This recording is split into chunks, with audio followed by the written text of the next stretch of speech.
Today, so I'm Anne Marie McGee, and I am a Philanos co-chair and also co-chair the communications committee with Buffy. And I am a member of Impact 100 Redwood Circle in Santa Rosa, California. So, Buffy, do you want to introduce yourself? Oh, sure. Hi, everyone. I'm Buffy Beaudoin Schwartz, and I'm again on the Philanos board and co-chair the communications committee with Anne Marie, which is great.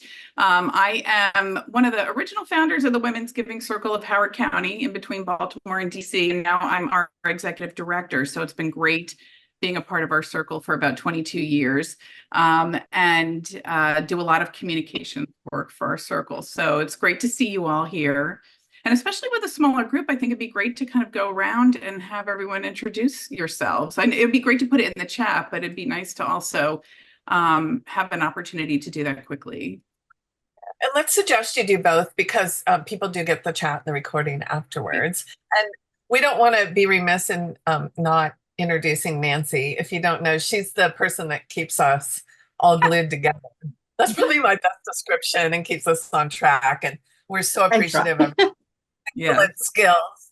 Cheerfully keeps us on track. And sometimes that can't be very easy because we're volunteers and she has to corral us sometimes, gently remind us. So thank you, Nancy. Thank you. So why don't we start? Karen, do you want to introduce yourself? And be sure to put it in chat too. Sure. I'm Karen Gilgoff. I'm the comms co-chair for Giving Together in the DC metro area. And I have a co-chair. Her name is Christine Lapel. And prior to this, I was president of Giving Together for 4 years. We're a small giving circle of about a little over 100 members. Wonderful. Thank you. Barb, do you want to go? Hi, sure. I'm Barb Meyer. I'm with Spirit of St. Louis Women in St. Louis, Missouri. We have about a little more than 200 members, and I am brand new chair of our Marketing Communications Committee. I've been on the committee about a year and a half, and I just came on board as chair. Wow. So really looking forward to learning and asking lots of questions. Keep the questions coming. We're happy to help as much as we can, and you'll find that people on this call will be willing to be very helpful. Sarah, do you want to go next? I am Sarah Grebo. I am co-chair of the Baltimore Women's Giving Circle's Communications Committee, and I'm also serving as a member of the 25th Anniversary Video Committee. So I'm happy to be here. This is my first Philanos communications meeting. Excited to be here. That's great, Sarah. Congratulations. We'll have to connect offline, and with Karen too, especially being in our area together. Yeah, no, that's great. Dawn, do you want to go next? Sure. I'm Dawn Erdman with the Roanoke Women's Foundation in Roanoke, Virginia. I am the co-chair for the Communications Committee and the chair of the Education Committee. So I've popped on a number of these. Great. Penny, do you want to go next? Yes, Penny Turner, Chicago. I am with the Impact Grants Chicago group. We have over 400 members, and we've been around for many years now. And my previous co-chair, Carol Schechter, I think attended these meetings. And so I'm a co-chair of communications. Oh, wonderful. Thank you. Andrea, do you want to? Oh, sorry.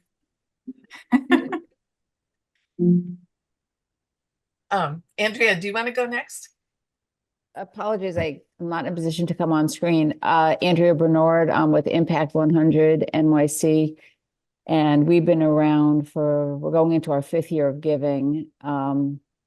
I work with communications, particularly I'm the editor of our newsletter, and also on the membership committee, and I've recently joined the board of Impact. Fantastic. Excellent. And we have, this past year, we had almost 349 members. There were 346. I forget the exact number. So we were able to give away 3 $100,000 grants, if you know the impact model. Mhm. And then some other finalists got operating grants. It's amazing. I love hearing what everybody's doing because we're all doing kind of similar things, but very different things too. And then as you'll see in our conversations today, which are both a little structured, but also pretty organic and very casual, it's great to hear what we're all doing in terms of marketing and communications as it relates to the work we're doing or the grants we're giving or the members we're trying to engage and in one form or another. So thanks for sharing all of that. Thanks. It's great to have such a great cross section this morning. This is terrific. So thought I'd get starting. So and we can popcorn this around or simply I'll call on people or raise your hand, whatever you're comfortable with. Sometimes the raise hand feature doesn't always work as quickly as we want it to, but whatever you're comfortable with. So the first question I want to open this up with is, what is working for you? We're talking about photos today and photo management and how to not kill yourself out in the process. As we know, because you get this big pile of photos and it's very time consuming, but very important. How many times have we been asked, where was that picture? We need this picture of so-and-so. Oh my goodness. So what is working for you to manage? Who wants to manage your photos? Or what are you currently doing? Anybody? Penny? I don't like, I'm not the manager of the photos. No one is really. We use Dropbox as the container for all of our files. And we have a folder called photo for events. We organize it by year and then within that by event. And then whoever has taken photos loads them into there. I do the newsletter, so I pull them out of there and I do, and I'm usually the one who is pulling them out, although we have social media people, directors as well. And so they're using them also. I use MailChimp. And so for our platform, and I spend more time, I think sometimes trying to get photos into MailChimp than I do writing the whole newsletter. It's such a pain in the neck. But what I did realize after 3 years of doing this just the other day is that I can resize my photos actually right from just clicking on the photo, and I can reduce it, and that will help it get into MailChimp. So, but it works today with MailChimp. It won't work tomorrow. I mean, like it's always very, you got to just be, kind of organic about it. I don't remember what you did yesterday. Like what? Yeah. Okay. So what kind of, like, anybody else want to comment on that? Something you're doing and how the process for it? Anybody? What about having, oh, Karen, do you want to? I was just going to say, we use Dropbox too, and we just had kind of a real debacle. It's managed by our website, by our webmaster, who's a volunteer member. And it used to be managed by our former website manager. And for some reason, she moved to Florida, and for some reason, she decided that the pictures must be very old and they were under her name. It's her Dropbox account, which we didn't even realize. She deleted all of our photos. So we had to scurry around, and we figured it out because it just happened to be that the timing was really good. We were looking for photos and it said that the photos had been eliminated. So we had to scurry around to, reinstitute the file. And it was a tedious process. And now we're trying to figure out how to deal with that, how to make it a giving together Dropbox account, take it away from any individual owner. And so it's just kind of a little bit of a hassle, but our webmaster manages the Dropbox file. So, and we use it for any number of purposes. So.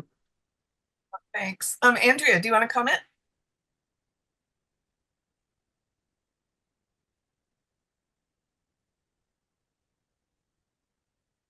Okay. So Andrea, if you change your mind, let me know. So No, apologies. Okay. Sorry. Busted my hand down instead of unmuting me. We use a Google Drive shared files, shared drive. we use Google Drive for a lot of our communications. I mean, so we do like when I do the newsletter, I'll do the draft in Google Drive. So we all are working with Google tools. It's administered pretty much, well, when people take pictures, they load them into Google Drive, and the mystery of it all is handled by our president, who takes on way too many tasks. She's just kind of great at everything, including the social media. But that is the way we're trying to share the photos. And once in a while I can find them and, add them into, a Google Doc or something. But I hear you, Penny, on the struggles of MailChimp. I'm very lucky in that I do more of the content of the newsletter, and I have a partner who does the MailChimp side of it. And I know that it's a struggle every month to use that tool, but it's great. When it works, it's great. We have beautiful looking newsletters that go out, and we collect all sorts of metrics on open rates and click rates. And so, good people make tough tools work, is what I've learned. So I rely on everybody else's skill sets. Oh, that's great. And so earlier Buffy posted, why do we go through all these extraordinary efforts with our photos? I mean, when you think about it, I know they're the most time consuming: uploading, downloading, finding the right picture, naming it. But they are, as Buffy pointed out, they're really cost effective. They're a way to up your marketing. People like to see their pictures. They're easy to use. I mean, easy to take, easy to use.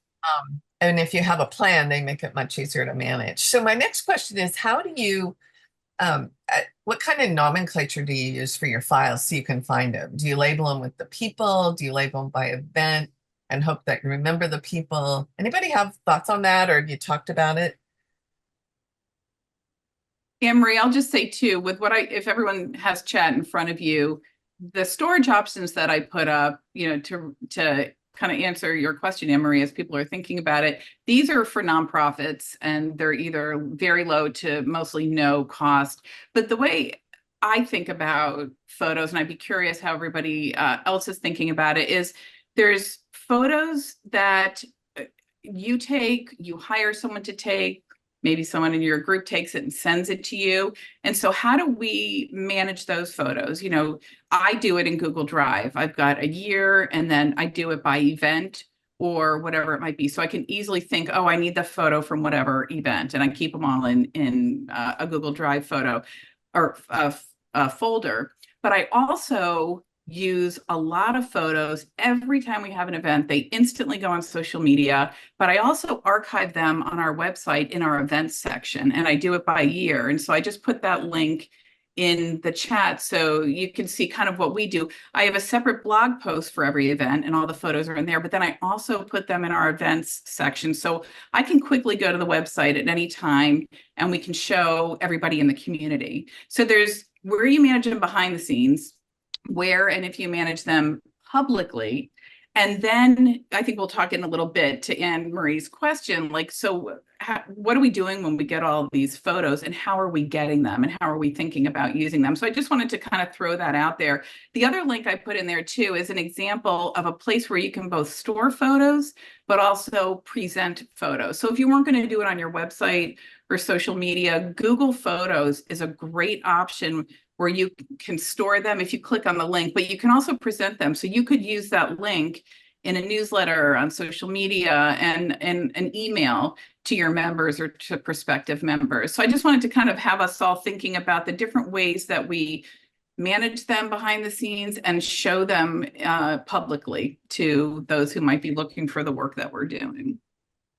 So Anne-Marie, sorry, back to your question. Oh, no, that's great.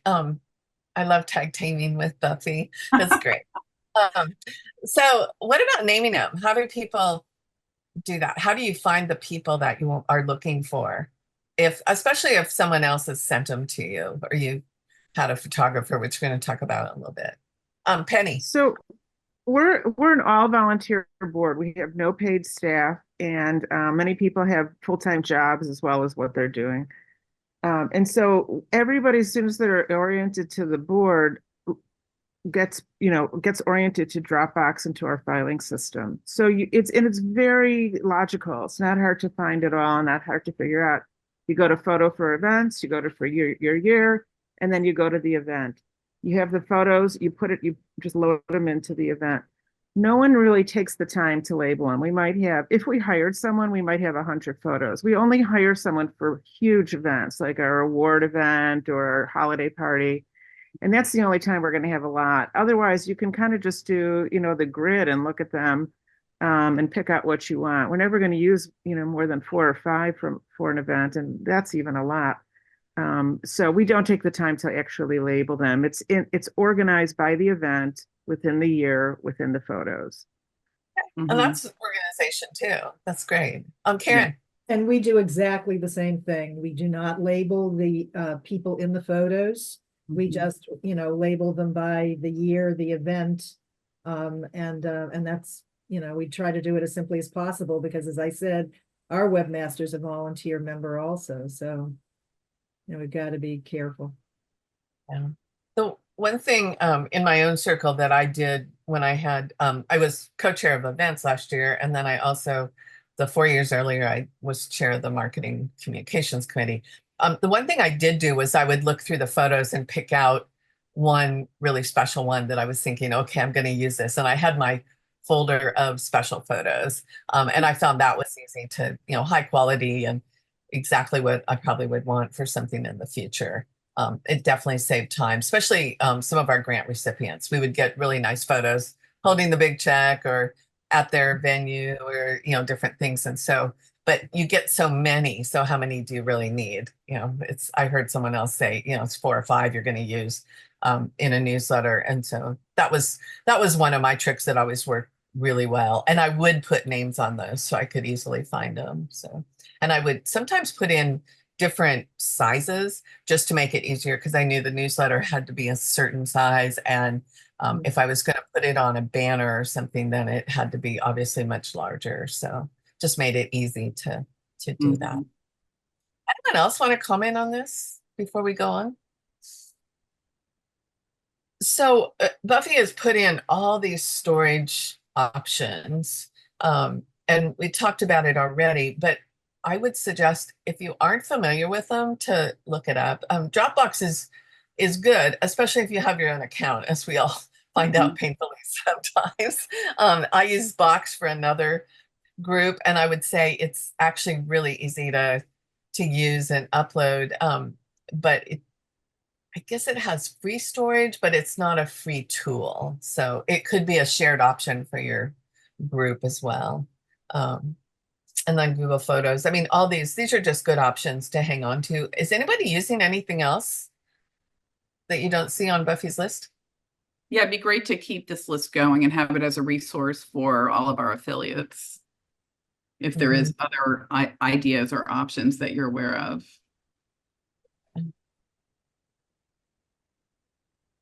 Okay. And what's your policy to save photos? How long do you keep them?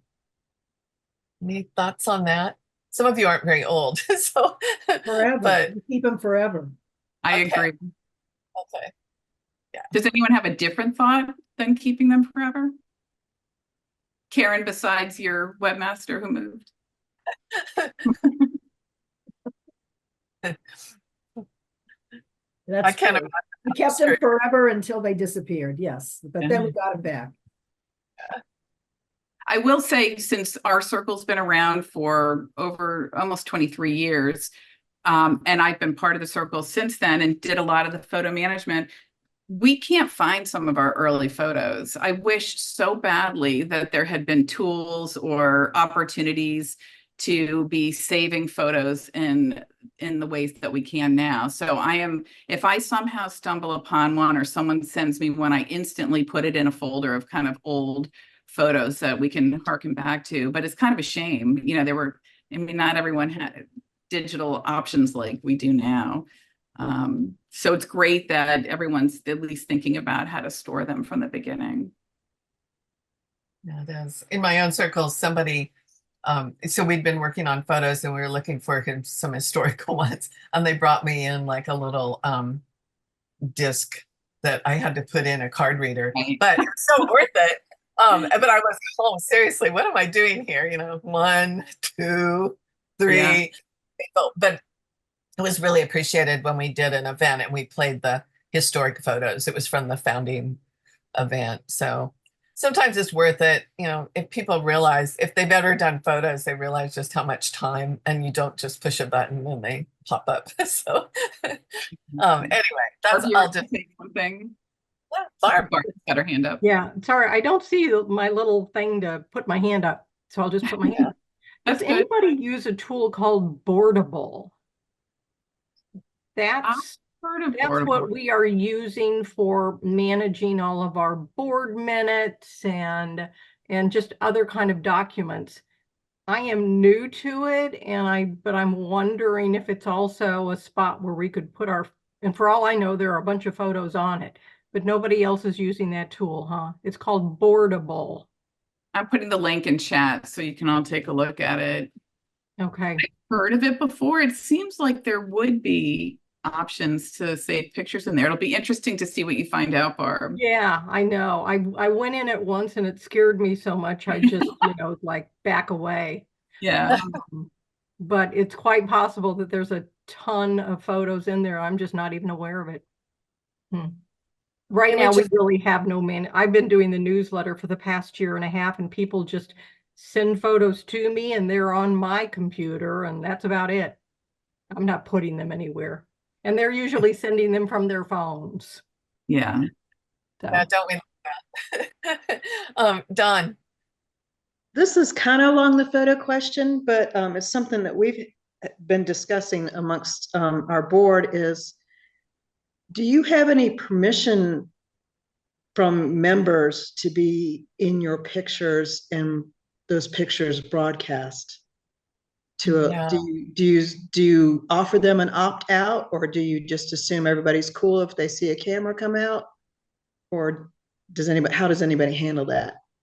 Well, I've got a thought on that just from 30 plus years of working in corporate communications. And that was, if it's a public event that you're at, you basically have been, you've given permission. Nobody's going around, getting people to sign off on permissions or anything like that. If it's a public event, it's assumed that, photos can be taken and be used. Yeah. Yeah. Put a statement that we use on our events page. Nance, do I have permission to Sure. my screen? Yep.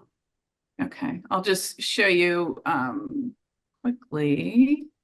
And that's what we did around the conference. But I Yes. think some of this has changed too over the past couple of years, because I know at the Seattle conference, we had hired a photographer, and it was a big effort. And, we had to put things out there that you specifically said, you can take my picture. But I think over the last few years, with the growth of social media and everything, that, we kind of switched to what Buffy's doing here, that you're at a public event and, if you need to remove yourself, kind of put the onus on individuals. Yeah. And we we'll put it in like an email event invite as well. People can see this on the events page, and we just leave it at that. And I don't know, it'd be interesting to hear if you all have ever heard anything from your members. We do a ton of pictures, and we haven't had anybody really ever ask us not to put them in or say anything to us about it. But I'd be interested if that's happened to anyone else. We have had, and this is why it's come up for us, is people who don't want to be pictured on our website or in our social media. Mm-hmm. So one thing we've done in Redwood Circle is we've said the burden is on the person that doesn't want to be in the photo because it's too hard. There's no way to manage, whether, I'll be on the, you can put me in the newsletter, but don't put me on social media. We're volunteers. We're not that skilled. But we have said, if you don't want to be photoed, it's up to you to jump out of the photo. Don't don't let the photographer stand there and take a photo. So. Karen? We've never had, we don't, we don't get sign-offs from members in photographs. I mean, it would just be so unwieldy that Yeah. we never do that. But the one thing where we were very careful how we use pictures. We do a lot of volunteering with our grantees, and we never take pictures of any of the clients who are at events that the grantee is sponsoring.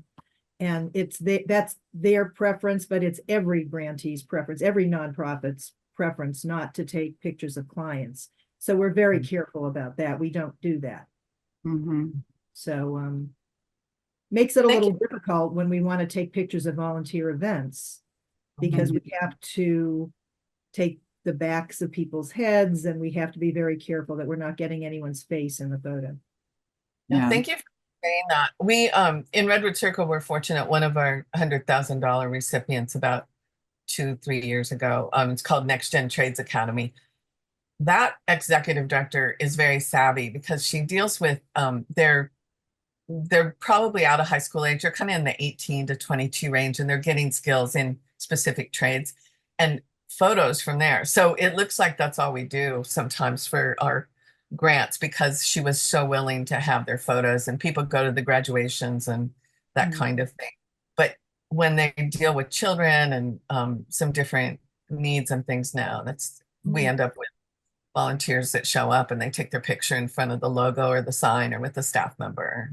Not quite as interesting, but you look for those. We're very fortunate with that one group that she's so willing. I think it also benefits her too. So Sarah, just ask the organizations to provide us with photos.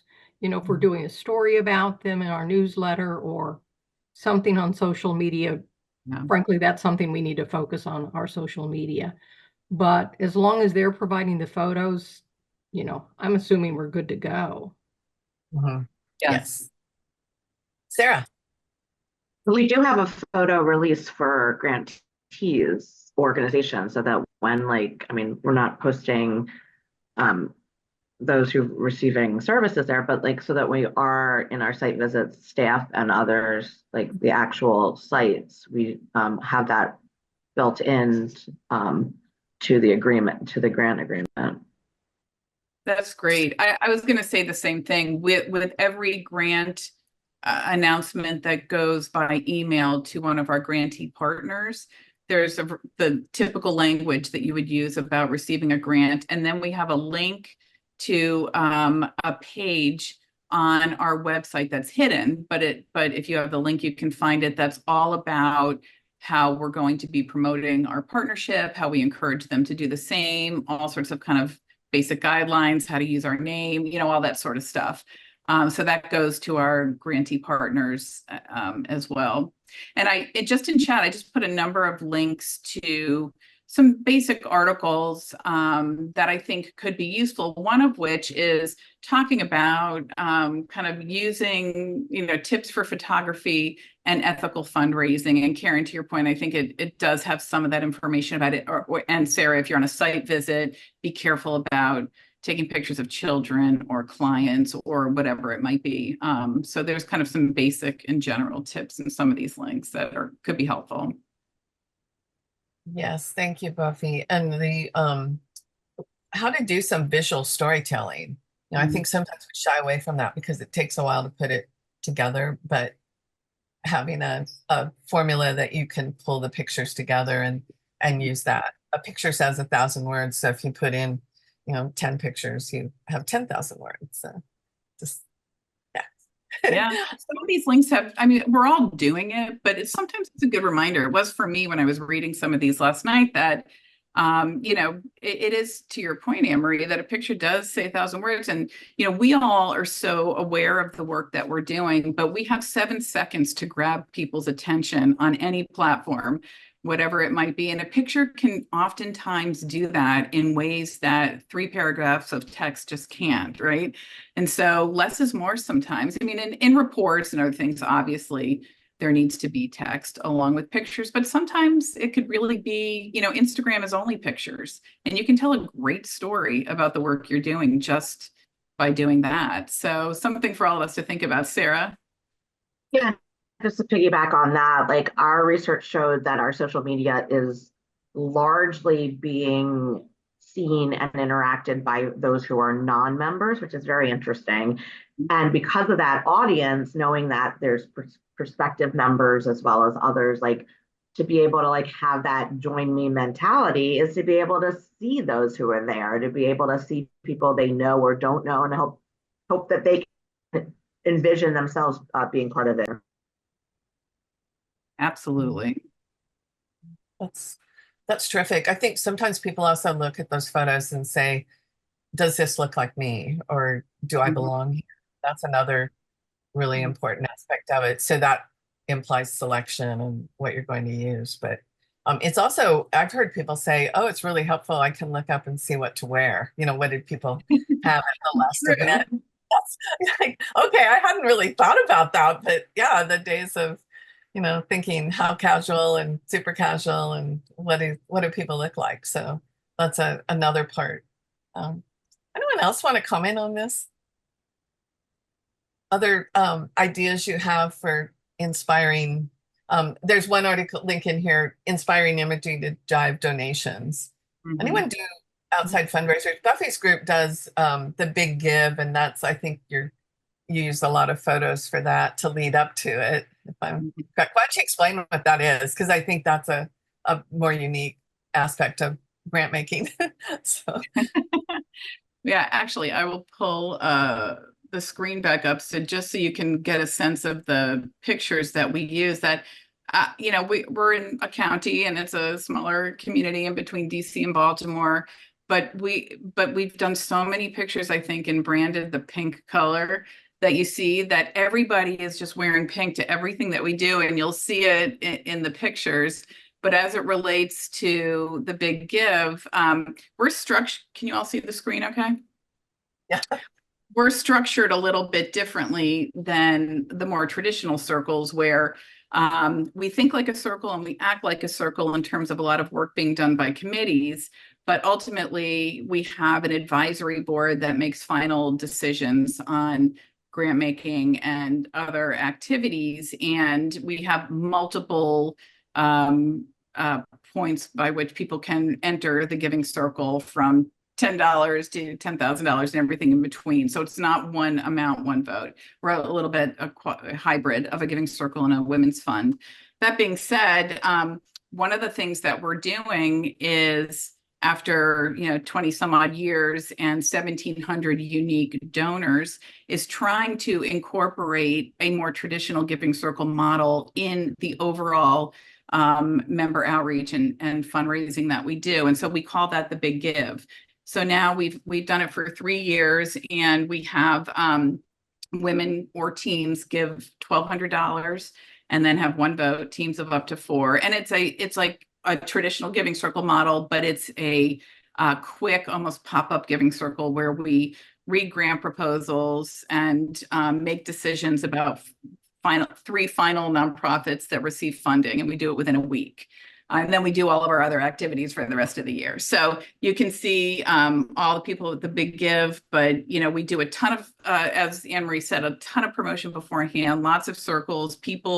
We have several photo frames that we use, and people love getting behind them, and we put it on across our website, social media, and everything else. But it's fun. I mean, it's fun for people to participate. But you can see the pink and the branding and everything else that we're doing. So I think, Anne Marie, that was probably what you mostly wanted me to talk about in terms of the Big Give. But it's a great, fun photo op. And I'll just quickly scroll down too. You can see our annual celebration, which we do every March, on a different photo frame. Lots of pink. We call it our pink party, even pink drinks, like everybody's participating, but it makes for a fun photo. So, and an engaging photo, and people being able to see how fun it might be to be able to participate in something like this. So that's why we put all these photos, not just in a Facebook post, and not just on other social media, but on our website, so people can go and see it when they're signing up for any of our events or kind of look back at them. So that's how we mostly use our photos, is social media on our website, and keep track of them all. Thank you. Andrea, do you have your hand up? Yes. Okay. We're an impact chapter, so the Big Give is part of our 3 big events. And so like what Becky is describing, we have a lot of pictures at the Big Give. We have pictures of the grantees getting their checks so that it's very tangible. You see people, you know, like that old clearinghouse sweepstake thing with giving out the big checks. Exactly. You know, by the way, and apologies if some of these things were said, but I had to step away for a second. So there we also have an enormous, I don't know what you call it, a banner, but like the type of thing you see on a red carpet where everybody stands in front of the thing that says, you know, impact.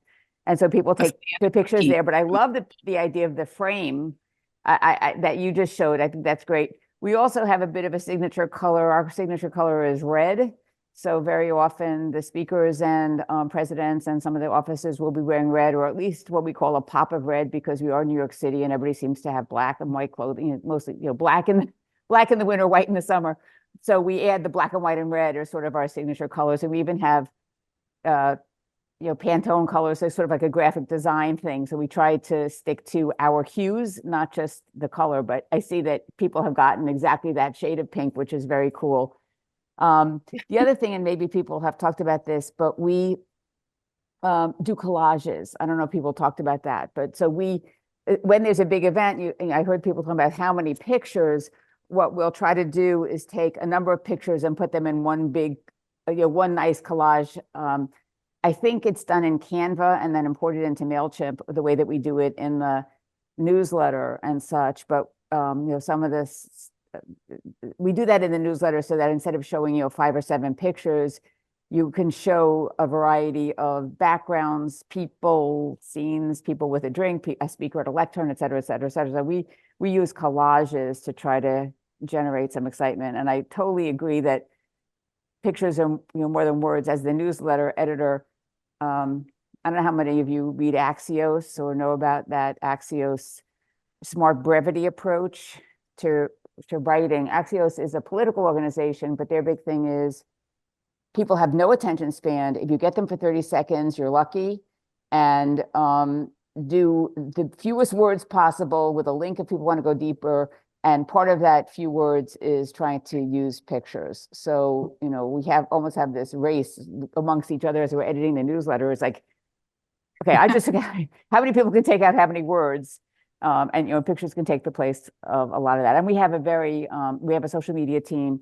We were able to get, we're all volunteers, so we were able to get somebody to help our president who was doing it. And again, a lot of these same principles will show up, in social media. Great, thanks for sharing that, Karen. For a couple of events, big events, we've done where there's a video screen available, a large video screen. We have done photos on a loop.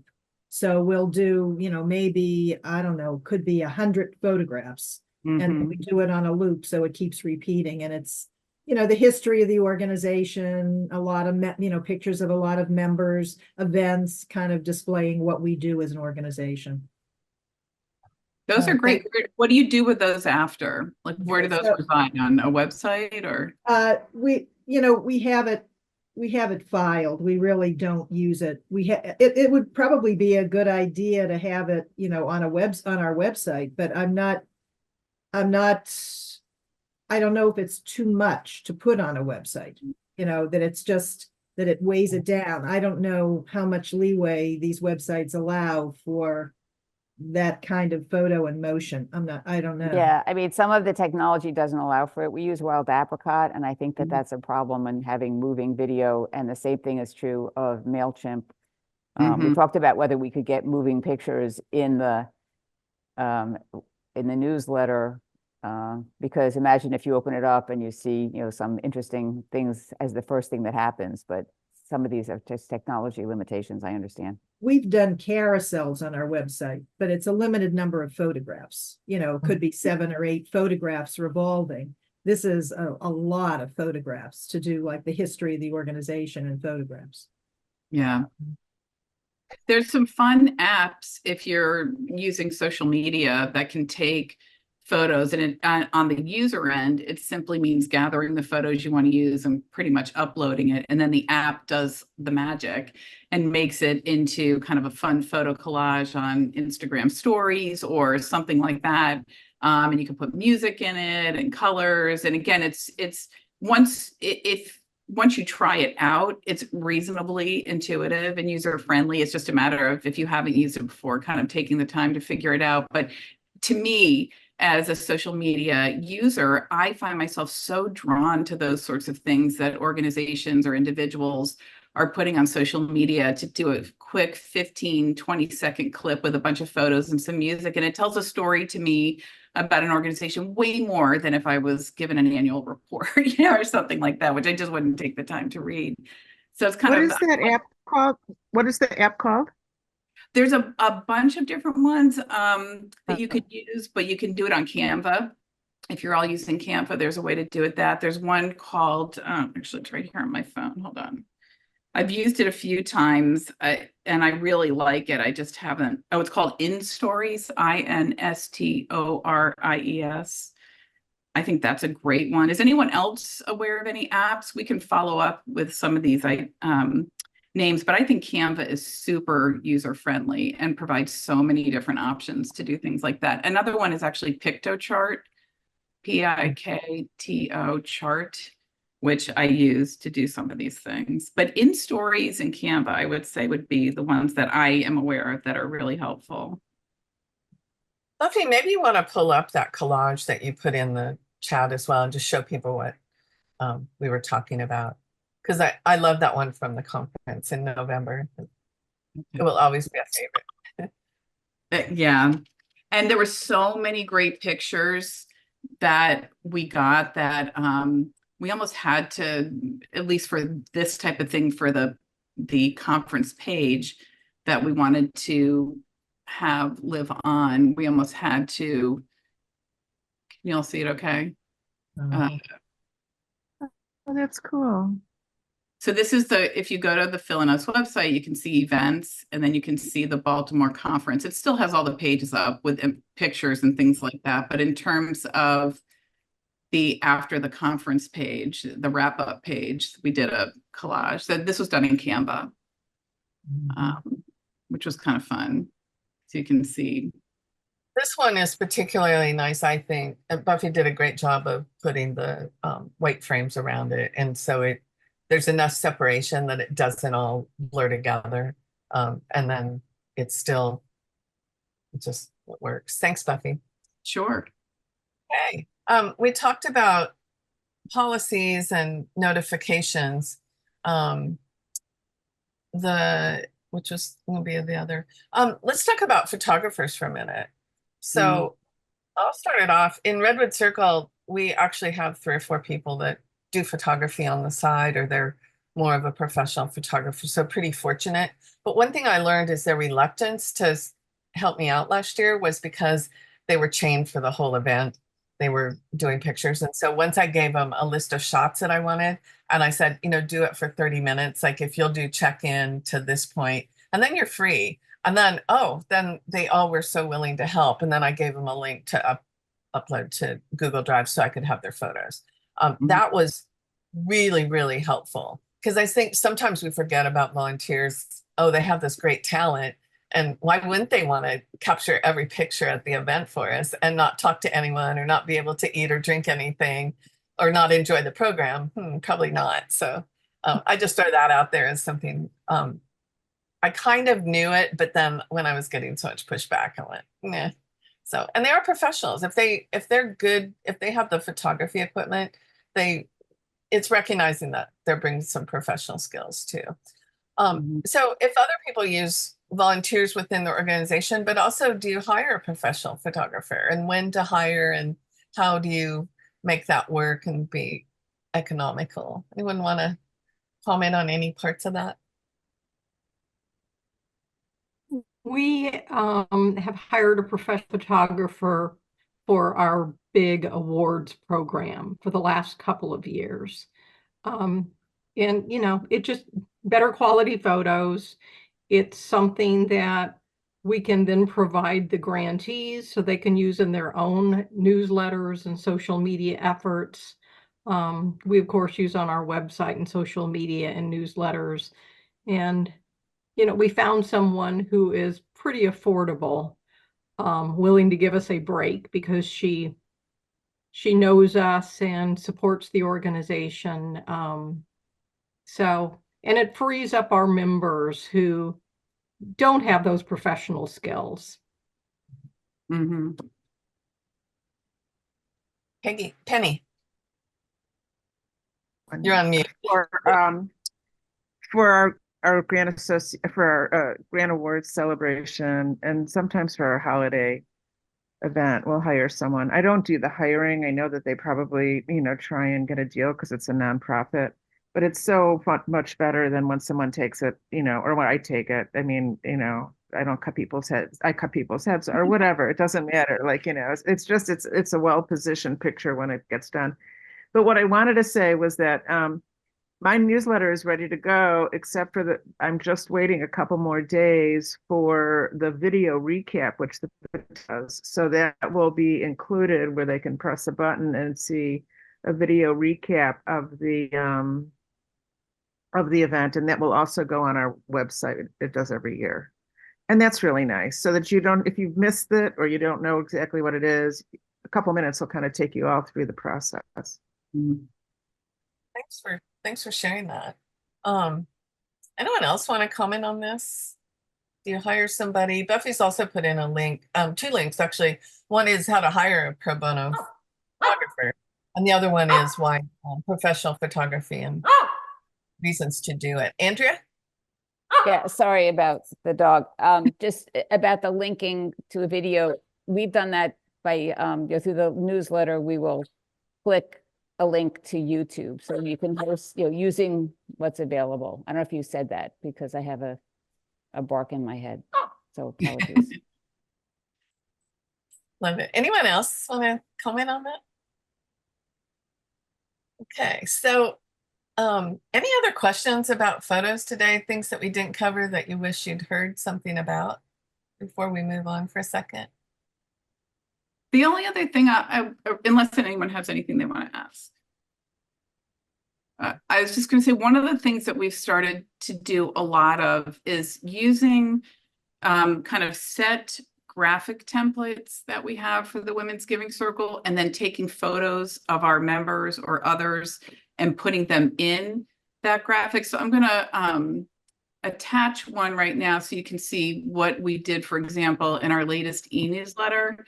So we have set templates that we use, but then we put this might be a little small, you'll have to click on it, or I can send you the link to it. But what we find is that we can take all the pictures from our events or of some of our members, and with these templates easily place their faces into these graphics, and then really profile the women who are involved or the work that we're doing. So Canva has been great for that. I just put the link in. Actually, maybe I'll pull up the screen just very quickly so you can see if it's helpful. Can you see the screen okay? Mm-hmm. This is our latest newsletter. It's on our website. But what we usually have in the newsletter is 6 things that are going on or whatever. And you can see the different templates, but we have, we profiled a donor. We do one once a month for something we do called Archiving Our Stories. We had 6 student interns, and you can click on another link to see these better, but this is a template with all their faces in it. Or we're profiling a board member each month, and we have a template where you can easily take her photo and put it in there. So it's something to think about. If you're using Canva, there's easy ways to have a shape like a circle or a square or whatever the template might be, and easily take your photos and put them in there and use it for a variety of things. So I think people are responding really well to us using these on Facebook or especially social media. No, that's great. Thanks, Buffy. Sure. So just want to call your attention to a couple of things coming up. One is we'll there'll be a newsletter published, and this information will be in the newsletter. But we're establishing a cohort for young philanthropists, and we'll be putting the details in. It's going to be open to about 12 to 15 circles. If you've had one that's been successful, we'd love to hear from you. If you're thinking of starting one, this is probably a really good place. It's going to be 3 weeks in a row. We'll put the dates out, and we just want each circle to be represented each time. So it could be somebody that would come at you could trade off and not have to do all 3.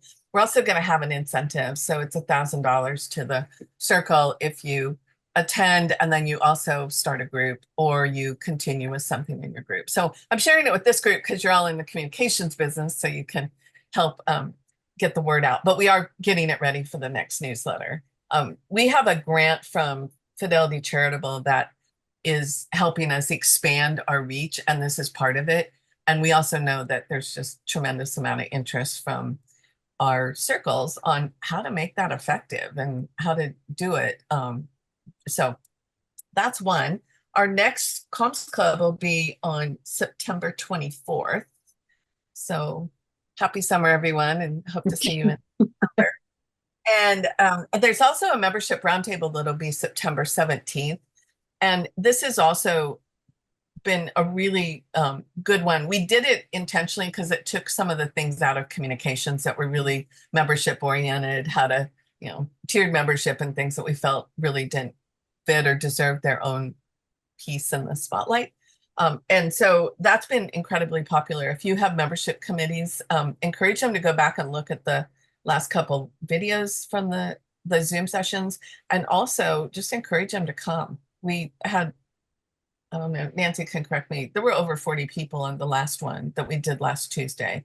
And just the interaction and the comments and sharing, it was really, really helpful. I share all that. And then our first webinar of the fall will be September 10th. So those are some dates for you to think about. Nancy, what is the date for the tech talk that's going to be on AI? That one will be in October, the 17th of October.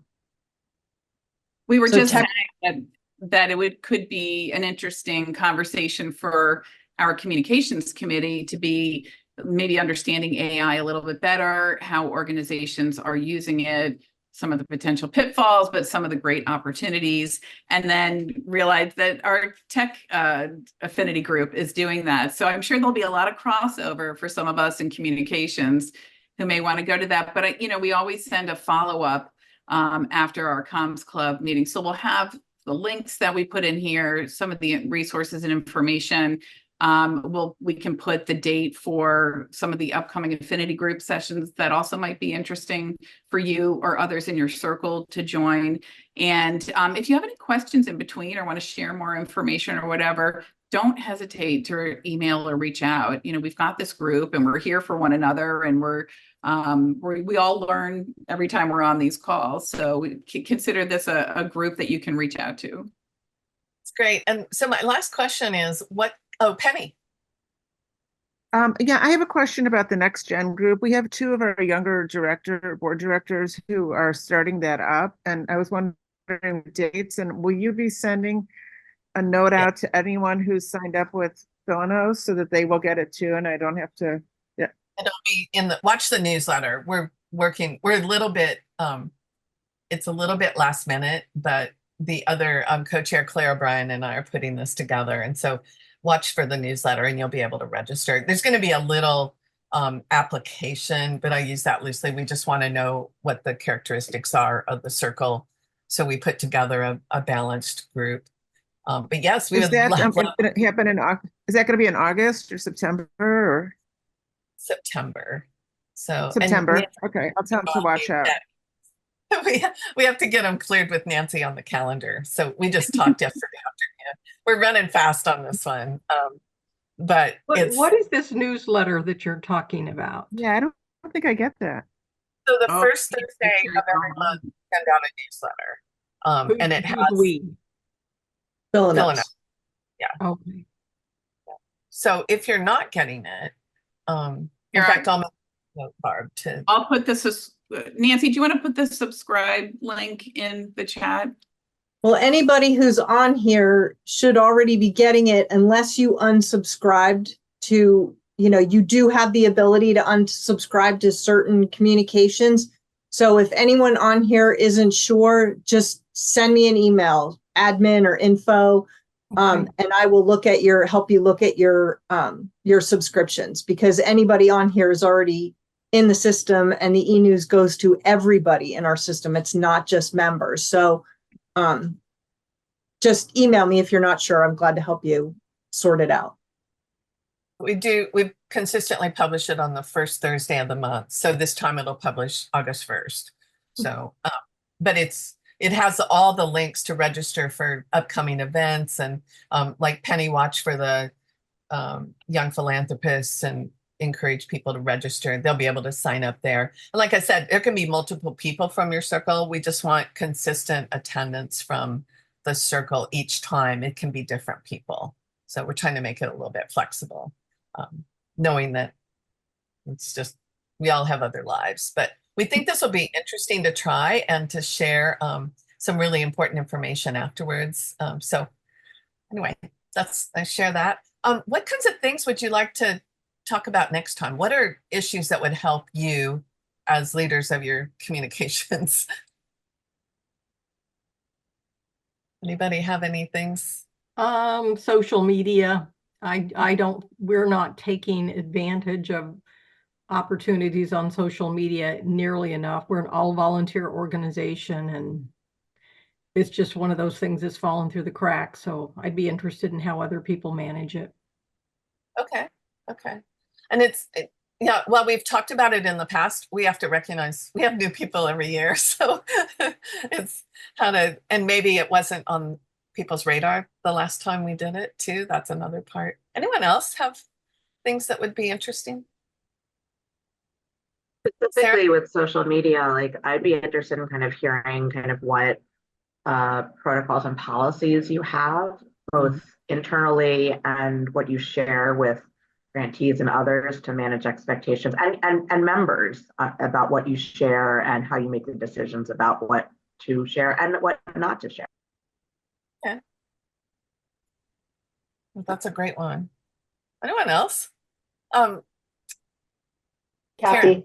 Oh, Kathy, yes. Oh. Hi. I remember you. Weren't you at the conference? Kathy? Oh, no. Okay. Do you want to just go ahead, and what kinds of things would be helpful for you? Well, on the same topic, as far as social media, we fund eight different nonprofits at least every year, and do you promote their events? Do you promote them, and how do you prevent the illusion of playing favorites, so to speak? That's a great question. Yeah, some of the nonprofits are definitely more interesting than others. And you have the visual effect. And so, yeah, how to be fair and equitable, or find alternatives to that. That would be a great topic. Karen, you had your hand up. Yeah, I was just gonna say, we're like in the process of kind of updating our website. It's not a total overhaul, but we are looking at how to shorten sections that we have on our website and make it more visually attractive. So, that would be something that I think we would be interested in picking up, ideas from other giving circles. Okay, thanks. Penny, you had your hand up. I know our social media folks are struggling and trying to find ways to get people to follow on Facebook and on Instagram, particularly with an older population of members, and are even looking to, provide incentives for people who do in some way. So the topic would be, how do you get people to follow you on, because it's always the same few likes that you're getting, right? So how do you increase the audience of your followers? Okay. Particularly when they're not tech savvy themselves. No, that's great. Thank you. We have some great suggestions, and that's what, just to emphasize what Buffy said at the start, this is a group for all of you, and we want to connect and learn and share and help each other, shamelessly take ideas from each other and do that. We have a little poll. We would love it if you would just quickly respond to it. It helps us with a couple things we have to report on. So just take a second and respond, and we will be so appreciative. And thank you everybody for your time today. It was wonderful. It was fun to have a small group and be able to discuss things. So, okay, thanks. Thank you. Good to see you all. Thanks. Thanks. Thanks. Bye. Bye.